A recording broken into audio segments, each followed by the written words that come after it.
Hi, everyone. Thank you all for coming out tonight. My name is Tico, and I run events here at the Strand.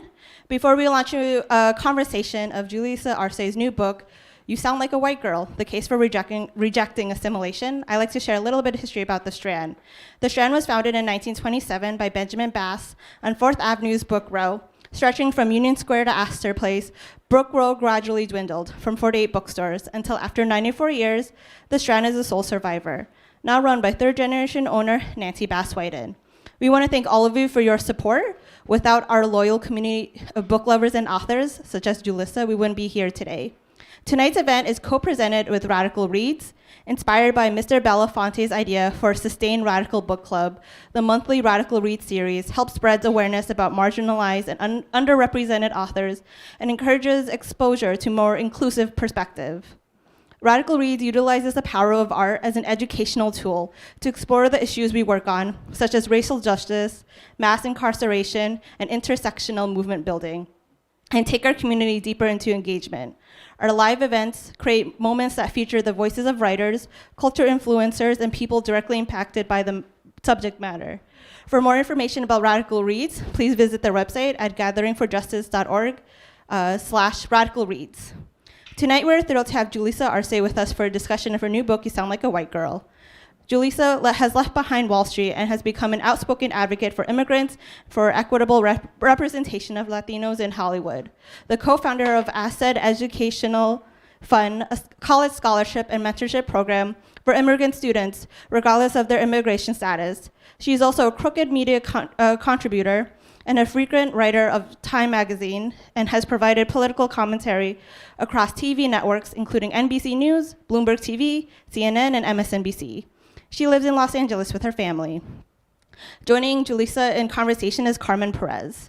Carmen Perez is an award-winning, internationally known civil and human rights leader and Chicana feminist. She is the president and CEO of the Gathering for Justice, co-founder of Justice League NYC and Justice League California, two state-based task forces for advancing a juvenile and criminal justice reform agenda, co-founder of Readz, and she was one of the national co-chairs of the 2017 Women's March on Washington, which drew over 5 million people across the globe. So without further ado, please join me in welcoming Julissa and Carmen to the stage.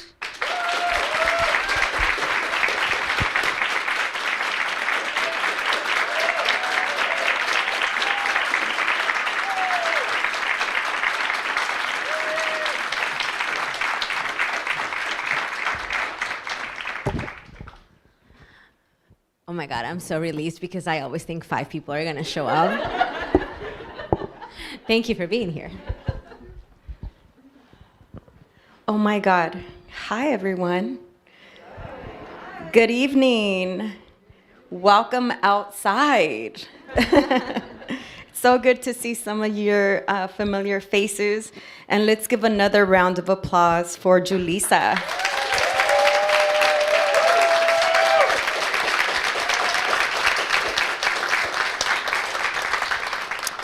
There's so much that I want to say about this book, especially about Julissa's dedication to making sure that she gave us something like this, especially for those of us who are Chicana or Mexican American, to be able to reference a book in one place, the information in one place, is so important for us. But I'm going to start with just acknowledging the hard work that you put into it.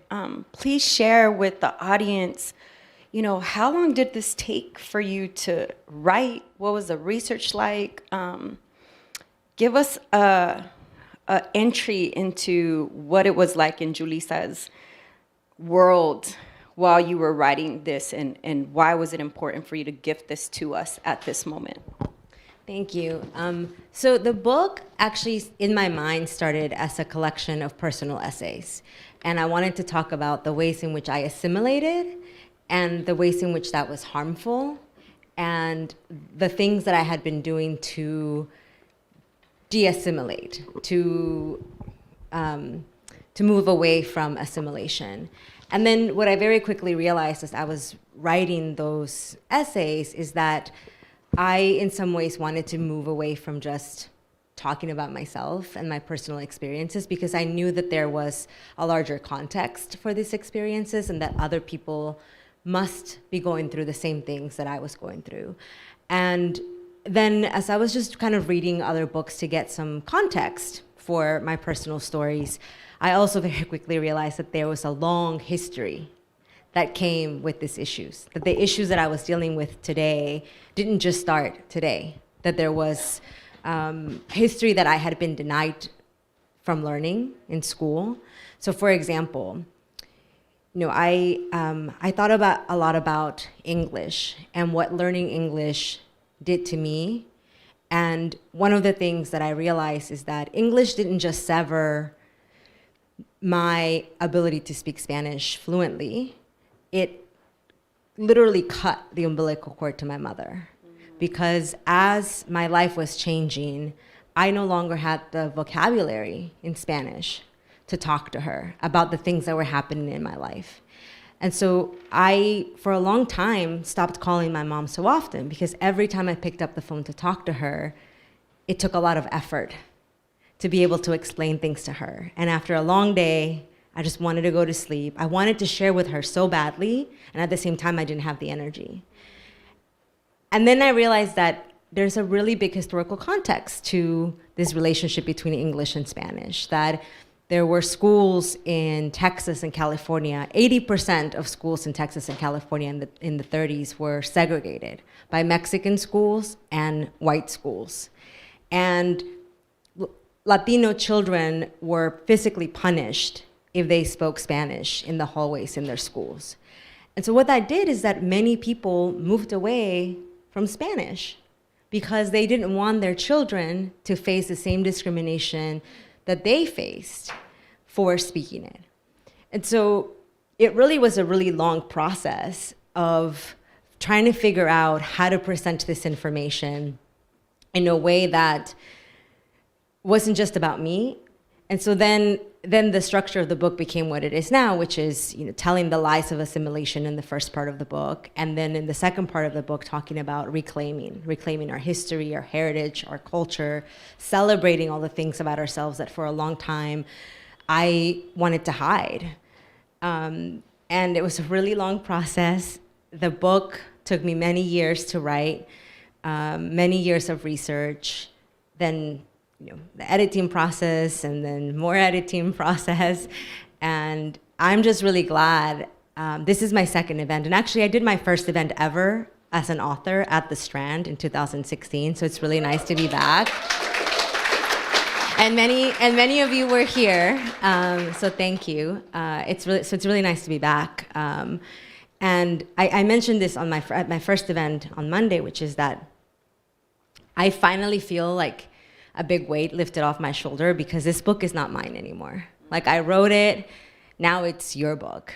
Now it's about the conversations you're going to start after you read it, what you're going to get out of it, how you're going to interpret it for your own life or not, the things that you might not agree with.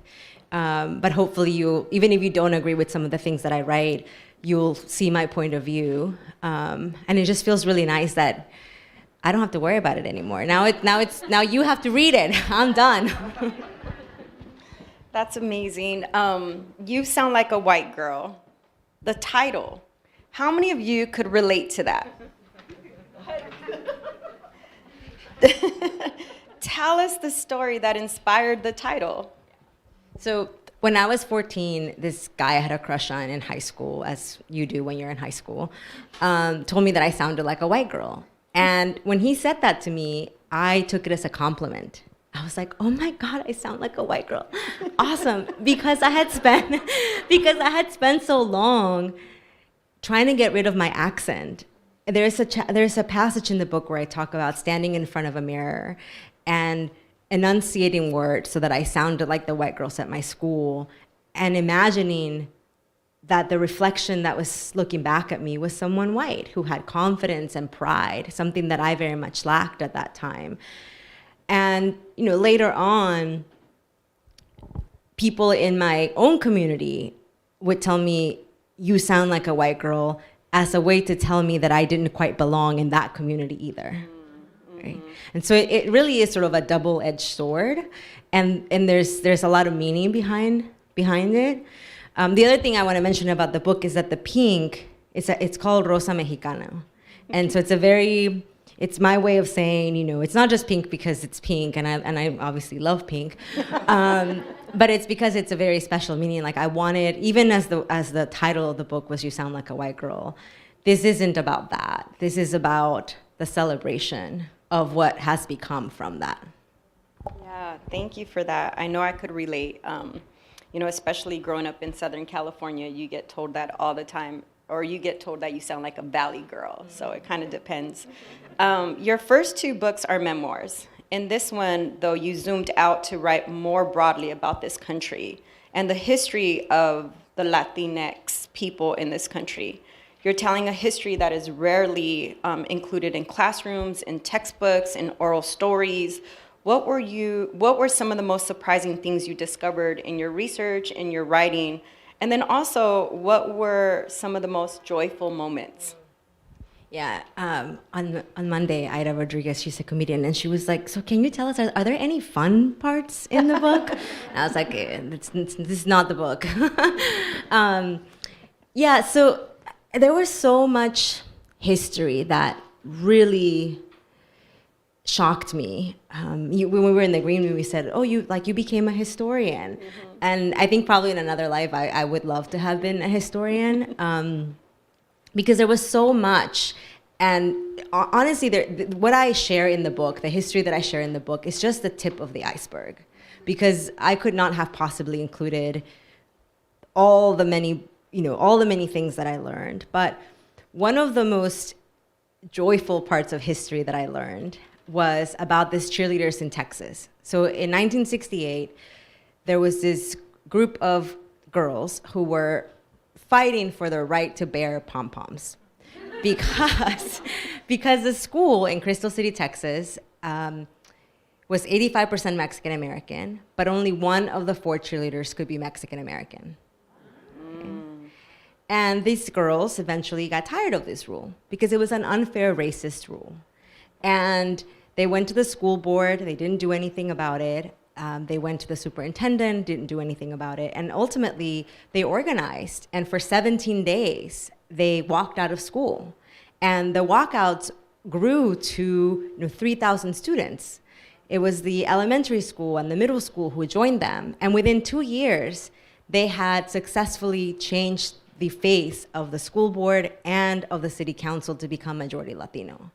And I just was so inspired by that, because I think many times one of the falsehoods that I learned about my community is that we've been calladitos. We've just been quiet. We've let all these things happen to us. And that is something that narrative continues today. Like, oh, the Latino community, they need to stand up for themselves. They need to show up. We have shown up. We have shown up in huge ways. One of the biggest, before the Parkland walkouts, the biggest walkouts in school history were in Latino communities, in Mexican American communities in East Los Angeles. During the Chicano moratorium, which is Chicanos protesting against the Vietnam War, it was 50,000 people came out to those marches. I know I never learned about those things that would have really inspired me to know that we have stood up for ourselves and that we can learn so much from both the victories of those fights and also the mistakes that were made during those fights, right? Because as much as I have been invigorated and inspired by the Chicano movement, I also know that the Chicano movement was very much rooted in machismo. I know that the women in the Chicano movement were not treated the way they deserved to be treated, and still sometimes are not. And so it's about both things. It's about learning about, the mistakes that we can learn from to do things better, but also by being inspired by these things that we have been denied for so long. So, there is some really inspiring history in there. It's not just all stuff that will make you cry, although, fair warning, get some tissues. I will say, when I was listening to it the last 2 days, I got my little, I pre-ordered it and then I got it on Audible. I started feeling super righteous. And if you know the work that I do, I'm already righteous. Like I show up, I'm on the front lines with my boots. But I was like, I need to wear brown and I need to wear a brown beret. And I was like, I hope I look hard, because after a while I started looking more French than I did like a revolutionary. But, this kind of, the stories that you tell really have given me the language, right? I was telling you that a lot of what I work on, and one, I want to give a major shout out to Maria Melendez that is here with us, or Alicia Melendez, who's here with us right now. But like, one of the things is that oftentimes we don't hear these stories unless our own people are telling us. And Adrian, if y'all could just stand up so that we could give y'all a major shout out. They're saying no. But, we don't really get to hear these stories, right? And to be able to have one book where you're able to read kind of like your own history as a person from this country and even Mexico, right? Which is, important to understand that there were parts of the US that were Mexico at some point.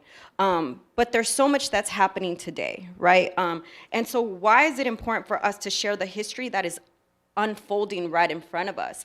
And why is it important for us to connect it to the past? So there's a lot of people here that deserve shout outs, and there's a lot of Yes. really amazing people in the audience. So thank you all for being here. And I don't want to start calling out names, because then if I miss somebody, then you'll be like, why didn't you call me out too? But to your question, there is history that is unfolding right now. There are things that are happening today that are historical, that we have to take it upon ourselves to make sure that those stories are remembered. Because if we don't do that, then 100 years from now, people will be sitting in a room like this talking about the history they wish they had learned. When I was researching about the history of police violence in Mexican American communities, I was really shocked by the things that I didn't know. Of course, we know, not of course, I shouldn't say of course, because I know I didn't know about a lot of the police-involved violence of Latinos. And a big part of that is because those stories don't make sort of headlines. They don't make national headlines. They don't trend on Twitter. And when I started learning about these stories, I wanted to know, what are the statistics around police shootings of Latinos? And one, there aren't very many statistics, but the ones that do exist are kind of shocking. And then I went back to see what had happened in the past. And I came across two stories that I talk about in the book. One happened 100 years ago in Porvenir, Texas, where the Texas Rangers went to Porvenir, Texas, and they pulled out 15 young boys and men, and they took them to a nearby hill, and they shot them at close range because they had been accused of being involved in a robbery at a ranch nearby. No proof was ever given. And even if they had been involved in a robbery, by the way, the police are not supposed to also be the executioners. So there's never an excuse, and I often hear this, like, people want to give excuses for why these things happen. There is no excuse for these things to happen. But I had never learned about Porvenir, Texas. Then I also learned about a Vietnam veteran in 1975, in the 1970s, in Houston, Texas, Joe Ocampo. And there's a really great Vox podcast about his entire story. No, it's not about necessarily him, but it talks about him a lot. And he was a Vietnam veteran who had a little too much to drink one night, and the Houston police took him to the Buffalo Bayou, and they beat him up, and they threw him over the river. And as they threw him over the river, they said that they wanted to see if a wetback could swim. And it still really makes me emotional, because I think, how was that allowed to happen once? And I grew up in Texas. How did I never learn about this? Why is it 2020 when I learned about this? Why is 2020 the first time I'm hearing about this? And then I think about the names of the Latinos that are being killed today. Andres Guardado, Sean Monterrosa, Eric Galindo, Andy Lopez was 13 years old, Alex Nieto. And I could go on and on and on about these names. who I also didn't know when these things were happening. And unless we take it upon ourselves to continue to tell these stories, not as trauma porn, not as these sad stories, but because they're important for the historical record, for us to know, for us to remember. Because if we don't do that, as I said, those things will be forgotten. And that's why I wanted to include so much of that current history in the book, because hopefully this book will live for a long time. And if nowhere else, people will learn it from what I've written. Yes, thank you for that. And thank you for your vulnerability and just your ability to kind of tell us the history of it, right? It just didn't start in 2020. It's been going on for a very long time, since the creation of the U.S. In the Southwest. You describe this moment when you're talking to your nephews and you ask them what they think an American looks like. And I think a lot of us can relate. They immediately imagined a tall white person with blonde or green or blue eyes. What is it going to take to change that image for future generations? And what work needs to be done to reimagine who is American? So I was in Mexico, and I asked a few of my nephews who live in Mexico, right? Like, they don't live in the U.S. And I was like, who do you imagine when you think of an American? And every single one of them was like, pues un güerito, alguien alto, de ojos azules, con pelo rubio. And then I said to them, well, what about Julio, my brother? He's an American citizen. He was born in America. And what about me? Like, I'm an American citizen, and I wasn't born there, but what about, like, am I American? And they just kind of sat there and they were like, no, you're Mexican. And I was like, well, I am also Mexican. But, you know, I had another experience that didn't make it in the book because I had already finished writing the book. But I was in the south of France in the last summer. And our friends had rented this boat. It was a yacht. They had rented this yacht. And the captain was this Italian guy who asked us where we were all from. And all of us said we're from Los Angeles. You know, sometimes you don't want to, there are times when I feel like explaining to people like my whole entire history, and other times I just want to be able to say, I'm from Los Angeles. And if I still lived in New York, I would have been like, I'm from New York.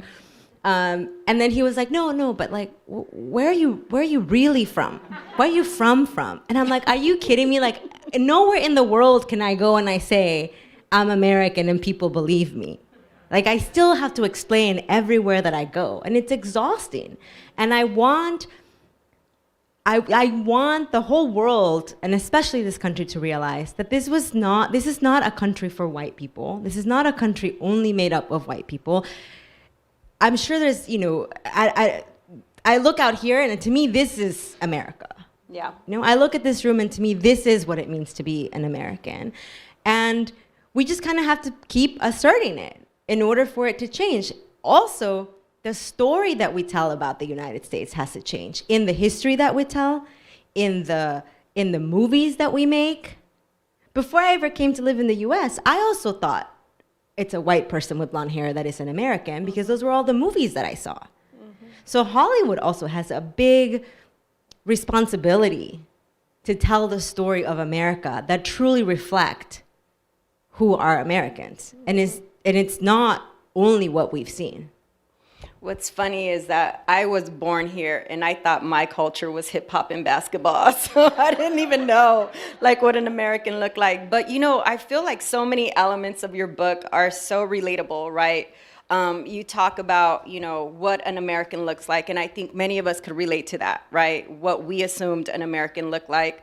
Also translating, being the first interpreters for our parents. How many of you had to interpret for your parents? I know that the Monterosa sisters, you know, there's so many of us that had to like be our first interpreters. There's so many things about your book. Also, you talk about you going to Mexico and you having your family there while you were releasing your book, and how you were doing the best that you could when it came to speaking Spanish. Because when you came here, I believe you were in 5th grade, so you kind of like, your Spanish went up to the 5th grade level, yeah. Tell us how that is. Like, I know many of us, I think I got to like, I don't know what Spanish I got to in college, but it wasn't like your typical Spanish-speaking Spanish. But how was that for you, like going back and being with your family and the joy that brought to you, but also kind of somewhat being criticized about your Spanish? Like every time, if you've read my first couple books, you know about my uncle Mike, mi tío Mike, and he like I love him dearly. He's like my dad. But one thing that really annoys me is that every time I go back to Mexico, I inevitably say a word wrong, or I conjugate a verb wrong. You know, it's like something. And so he's always telling me, you need to read more books in Spanish. And he like gave me a dictionary for Christmas one time. And he's always correcting me, and like we talk on WhatsApp all the time, and now I don't care. I just like write whatever I think, however I think the word is spelled, and he always writes me back, that's not how you spell it. And I'm like, okay. But what happened in Mexico is that I was presenting my book in Spanish for the first time, and I really felt like Frida Kahlo finally having my exhibition in Mexico. Because if you know Frida Kahlo, like she was accepted and revered everywhere else but Mexico. You know, it wasn't until later in her career that she was really celebrated there. And so I felt that way, like, oh, I'm finally going back. And it was really beautiful. It was a really beautiful experience. There was like 2,000 people that showed up for this thing. And there was a man at the end who said, I don't remember what his question was, but he said, you know, tú eres nuestra. Like, you are ours. And it was so amazing. I loved it. And then when I was signing books, the last book I signed, and I knew I should have stopped. The last book I signed, this lady comes up to me and she's like, giving me a list of all the things I said wrong in Spanish. I was like, man, no puedo ir a ningún lado. Like, and I just looked at her and I was like, señora, hice lo mejor que pude hacer. And even though, I mean, that's probably wrong to what I just said. And I was just like, I just did the best that I could.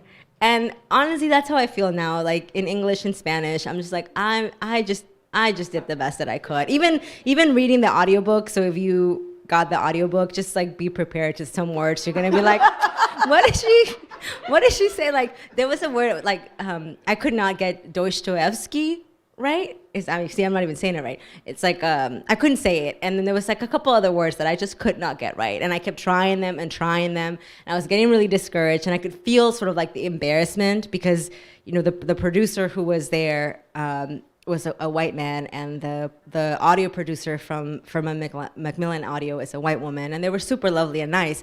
But I just felt embarrassed that the people listening to me as I was reading this knew how to pronounce these words and I didn't. And then I took a break.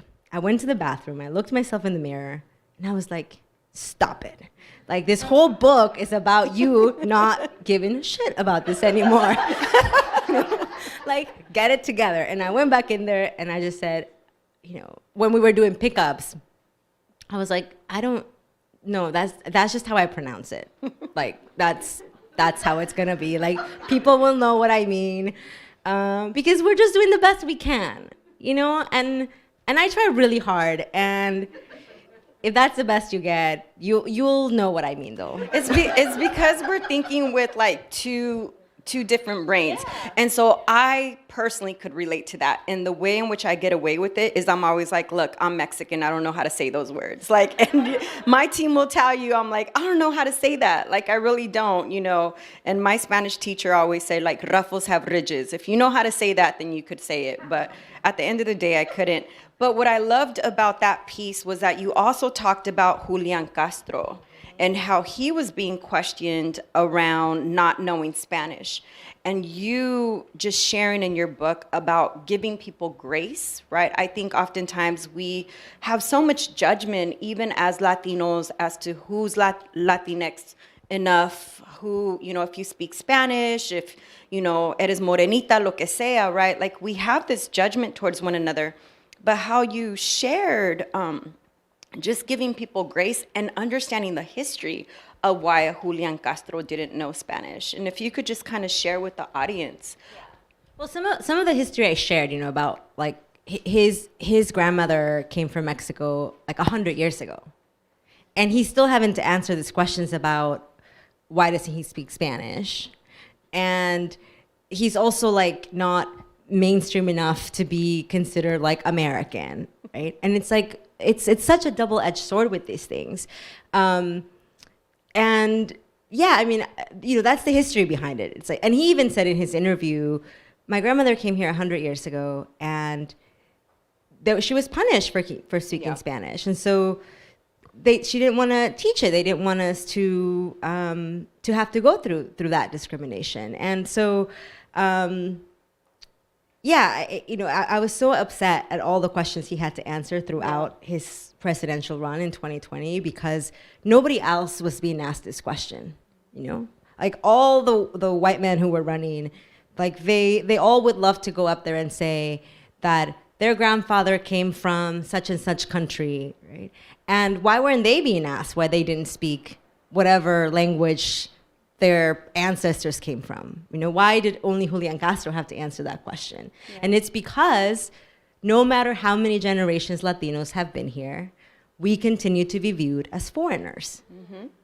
It doesn't matter how long. Laura Gomez, who's a brilliant professor at UCLA, she wrote this book, Manifest Destinies, where she really, I reference that book quite a bit in my book, but she sort of coined this term of Latinos as perpetual foreigners.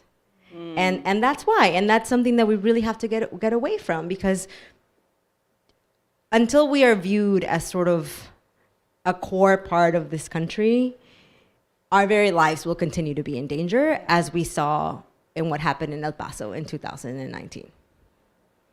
Thank you. So what do you hope people will get out of this book? So in my previous two books, I definitely had like a thing I wanted you to get out of them, right? Like in my first book, I wanted you to get out that there was a cost to the American dream, and that all these things that I achieved had a cost to them, and a cost that sometimes felt like too high to pay. This book is different because I wanted to present the information, and I really think that different people will get different things out of the book. So in this book, I feel like it's not for me to say, this is what you should get out of it. But it's sort of what I said at the beginning, which is that what really excites me, it's about the conversations that will be started, the research that you will be inspired to go do, because you'll read something and you'll say, I want to know more about this.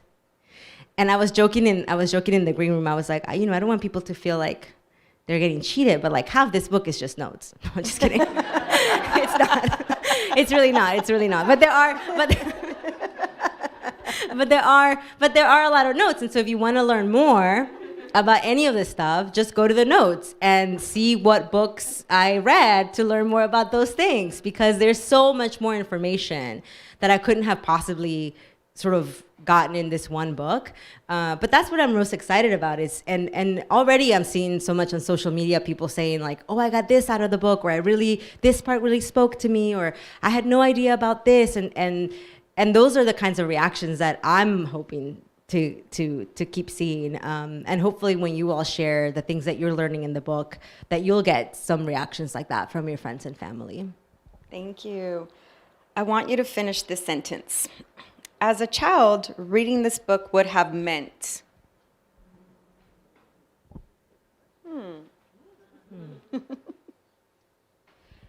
It would have meant that I could have been empowered so much earlier in my life.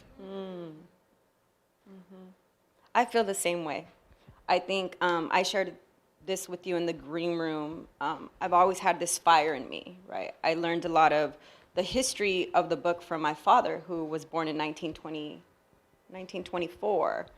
So, and at 45, I feel like I've been cheated a little bit to learn kind of what I always knew in my bones and in my blood that had happened to my people through oral history. I just didn't have one place, right? The notes. I didn't have the notes to actually reference to.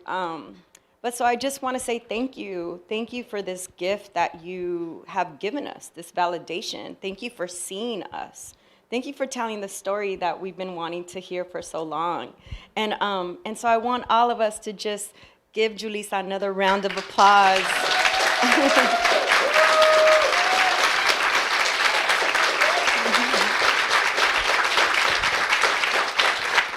And so now we're going to turn it to all of you. If you have any questions, we have a stand on this side. And so please feel free. You have Julissa here with you. It's such an honor to welcome her back to New York City. Come on. All I'm going to say that in LA, there were a lot of questions. Just saying. Yeah, you could go ahead. We have a mic right over here. If you'd like to ask a question, please come to the mic.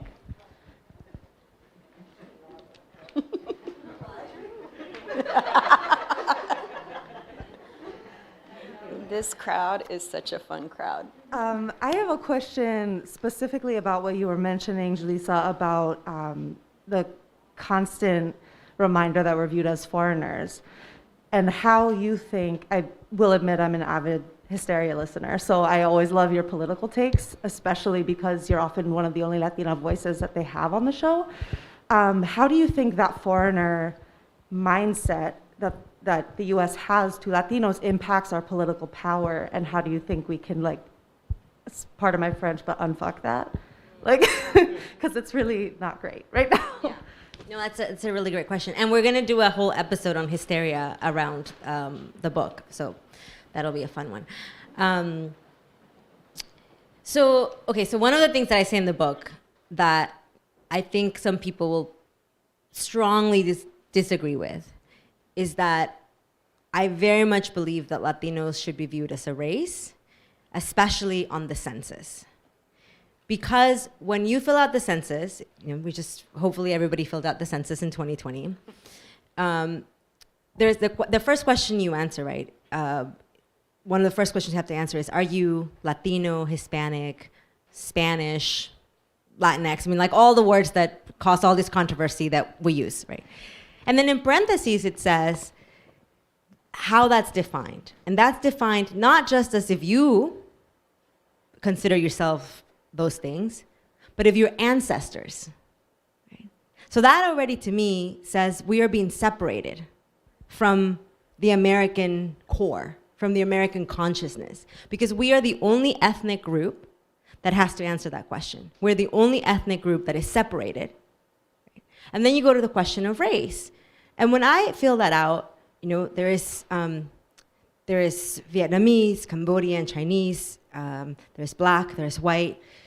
White, by the way, is the only one that doesn't have a parenthesis explaining what it means. Yeah.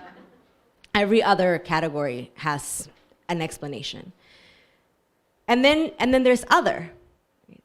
And so if I'm not white, if I'm not black, if I'm not Asian, then I check other. So I am literally marking myself as an other. And I think that every time we mark that other, it cements in our mind that we're not part of the core. And it cements in everybody else's minds that Latinos are separate. And the reason it's important is because there's a lot of very critical things that the census information is used for. How many seats a district gets in Congress, how much money, whether or not civil rights protections are being upheld in those districts based on that historical information, based on that demographic information, rather. I mentioned earlier about police shootings, right? One of the reasons that data around Latinos is not consistent is because police departments across the country are not required to report ethnicity. And Sean's sisters who are here will tell you their brother was initially reported as a white man being killed by police. He was not white. Right? So I think part of the way that one of the ways, and there are many, but one of the ways that I think we can really collectively come together is if we sort of had that, we sort of had better understanding of our numbers in this country. And that's one small way. I mean, we could have an entire conversation just based on that. Because of course there's a lot of barriers to us. There are very intentional barriers around us really harnessing our political power. Even when it comes to voting, gerrymandering, there are real forces that are preventing us from coming into that power. But that's just one small way, a concrete example that I can give you. And I think Sean was categorized as African American, right? Yeah. And so again, just the misinformation, right, of the categorizing of our people. Yeah, thank you. Hi, Julissa. My name is Elvira. I'm a proud born and raised Chicana from New York, and I feel like I learned so much about the Chicanx history through your book, more than I did through like my K-12 education, if I'm being honest with you. But like you mentioned, history is powerful, but it's also emotional. So how did you practice self-care when learning about like these like hard, tough history, especially about like our people and our culture? I think I'm still trying because it was really hard, and I cried so much when I was writing this book, and I got really angry, and then I would find things like the Crystal City thing that would really inspire me, and I had to sort of step away from the book for a little bit. But to be honest, I am really drained from this book. I'm exhausted. Everybody keeps asking me what's next. What are you gonna write next? Won't be asking that. I know, she's asking me that in a little bit. I won't ask it, I promise. And for the first time since I started writing professionally, I don't know if I can do it again. I mean, I know I will, eventually, because I know myself. So but it was really exhausting to take all of this information and then synthesize it, contextualize it, and write a book about it. It left me really drained. So I think I'm just gonna take a break after this. As soon as lots of people buy it and it becomes a New York Times bestseller, then I can take a break. Yes, we're manifesting that. Yes. And I will say we could do that together, right? We could support this book. We could buy this book. We could share it with our friends. We could share it with our family. And so I guess my next question, do we have other folks that have questions? Yes. This is my agent, Lisa. You're not supposed to say that. So, and by the way, if you like the book, please leave a review on Amazon. So your bio says that you founded the Ascend Educational Fund. Can you tell us a little bit more about that and what Did that is? Did Diana text you and ask you that? Diana is one of the co-founders of Ascend Educational Fund, which, by the way, we're having a gala May 7th. And it's an amazing party, besides it being for a great cause. Like, we have to kick people out at the end because nobody ever wants to leave, and this is the first time we're going to have it in a few years because of the pandemic. So come out May 7th. It'll be a really good time. So AEF is a college scholarship fund for immigrant students, regardless of their immigration status. So I was an undocumented student, and I know how difficult it is to receive any kind of financial aid. And I'm really proud that in 10 years that we started the fund, we've awarded over $600,000 to 84 students. And some of the co-founders are also here today. So Celeste. So yeah, I'm so proud of the work that we've done, and there's still so much work to be done. Every year, about 15,000 undocumented students graduate high school. And the problem's getting worse because I don't know if you guys remember about DACA. Everybody was talking about it when we had a different precedent, and we should continue to talk about it because those issues haven't gone away. But because DACA is not accepting new applications, because you cannot apply until you're 15, and so all of these kids that are just now turning 15 who would have DACA and they would have certain benefits they're not able to because the U.S. is not accepting new DACA applications. And so it's a big problem that's only getting worse. So our work is only going to get harder, and there's going to be a bigger need for the work that we do. Hello, Julissa. How's it going? I want to say first, I want to acknowledge that you address colorism in Mexico and an issue that happens in Latin America a lot. I just wanted to follow up on something you said earlier about Latinidad and embracing it maybe as more of a race or something like that. Do you think by doing that, we might fall into the same trap of erasing these issues, as we see in Mexico, all these Latin American countries? Because obviously the experience of a black or brown, Latino is completely different than a much whiter or lighter skinned person, you know? Thank you for asking that question. I address it very head on in the book. And one of the first, actually, I think the first chapter in the book talks about the fact that I learned the importance of whiteness in Mexico before I ever came to live here. It was impressed upon me there that being lighter skinned was better. Right? We have this, if you're Latino, I know you've heard this phrase of, tenemos que mejorar la raza, right? And that is exactly, so when I said about, I think that's gonna be the part that some people might strongly disagree with, it's precisely because of what you mentioned.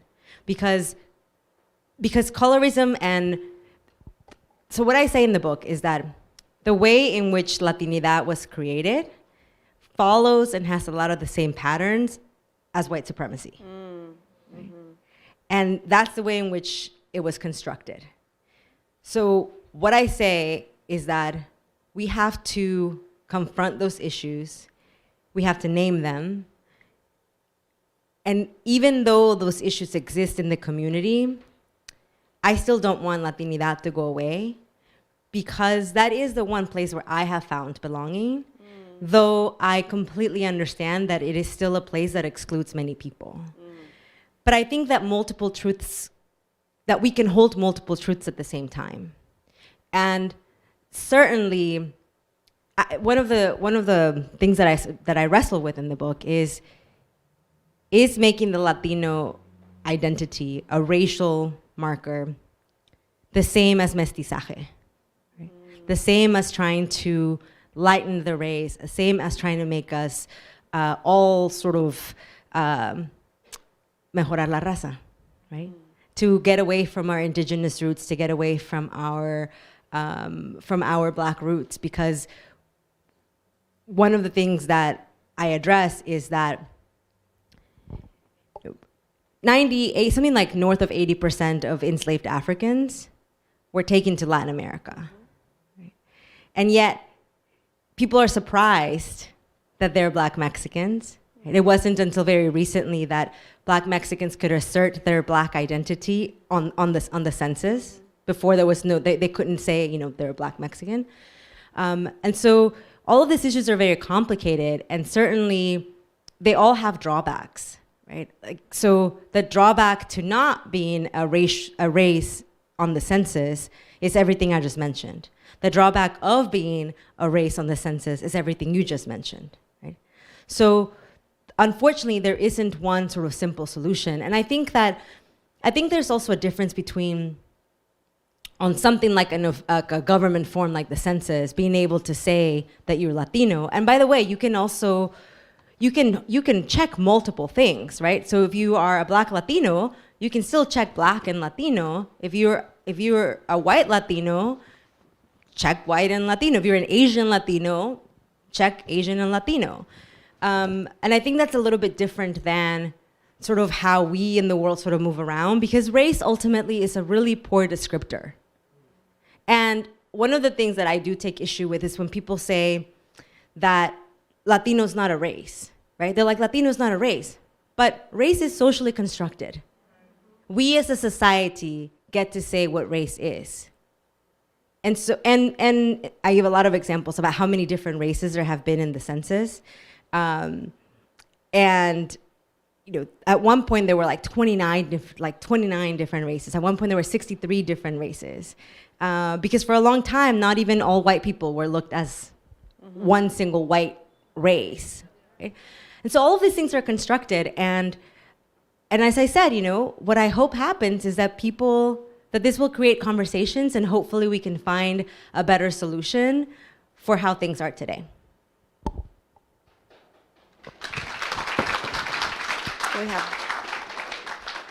So this is going to be the last question of the night. See, first you didn't want to come ask a question, now you missed it. Hey, Julissa. Question for you. So I grew up in East Los Angeles, went to school and lived in New York. I'm just curious on your experience, having grown up in Texas, middle of the country, lived in New York City, now in Los Angeles. What's that Mexican-American experience been like geographically in the U.S.? I am so glad that I have been able to experience being a Latina and a Mexican in those three places because the experience has been so different. When I grew up in, first of all, when I grew up in Texas, I didn't even like the word Latina. I was like, I'm Hispanic. Right? And now to me, different people think differently about the word Hispanic, but to me, I think Hispanic really centers the whiteness in the community and still trying to be tied to our Spanish ancestry. I mean, I can't tell you how many people, even in my own family, are like, teníamos un abuelito de ojos azules. And I'm like, no, we didn't. I've seen pictures. So, my experience in Texas was different. Being a Mexican in Texas was different. Being a Latina in Texas, I had a very sort of Mexican-centric view of viewing Latinidad, of viewing the Latino community when I grew up in Texas. Then I came to New York, and I met all these like Dominicans and Puerto Ricans and an Ecuadorian, and all of these different Latinos that I just had never been around before. And my Latino experience became so much richer by having these beautiful interactions with cultures, because there's not one Latino culture or one Latino identity that I hadn't been exposed to before. And then I went to California, where I was like, oh my God, I wish I had grown up here, because they don't fuck around there. Latinas are just like, I'm Latina, I'm Chicana, and I feel like I have fully walked into who I was supposed to be by being in California. I'm laughing because my friend just came to visit me in LA from New York, and she was like, "Oh my God, you went totally California on us. Who are you? I don't recognize you." But yeah, it's different, and I'm so happy that because I've had all these different experiences, I hope that I was able to do justice to them when I was writing this, and that my viewpoint became so much bigger and wider and more beautiful because I've had all these different experiences. That's really beautiful. So one last question. I'm not going to ask what's next for you, because we all know. But where do people get the book? Right here at the Strand. And by the way, I know, yes, leave a review on Amazon, but you don't have to buy the book on Amazon. There's a lot of really beautiful independent bookstores where you can buy it. I'm saying, I'm not gonna lie, I sometimes buy books on Amazon because they get here so fast, right? But I was really happy that the book became a bestseller on bookshop.org, 3 days in. And so also another really good place to leave a review is on Goodreads. So that's a really great place where you can leave a review, and people can buy the book. It's on audiobook, it's on hardcover, it's on digital. Pretty much anywhere you want to consume the book, we got you. Amazing. And how do people follow you? What's the next? I know you're on tour. What's the next city? Where do people go? Would love for folks just to kind of share with their community. So I'm just at Julissa Arce on all platforms, and I go back home to Los Angeles. But oh no, first I have a stop in DC. Yes. Oh my God, yes. I basically look at my schedule in the morning and I say, what do I have today?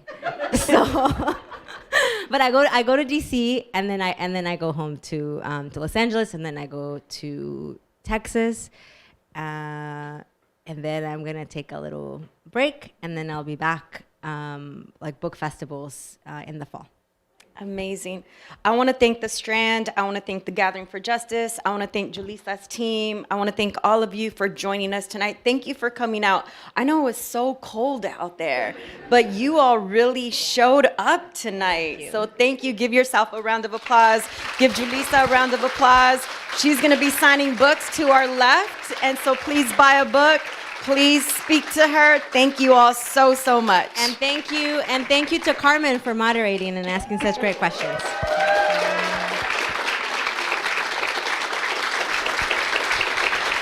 And now I'm gonna record your applause so I can look at it later.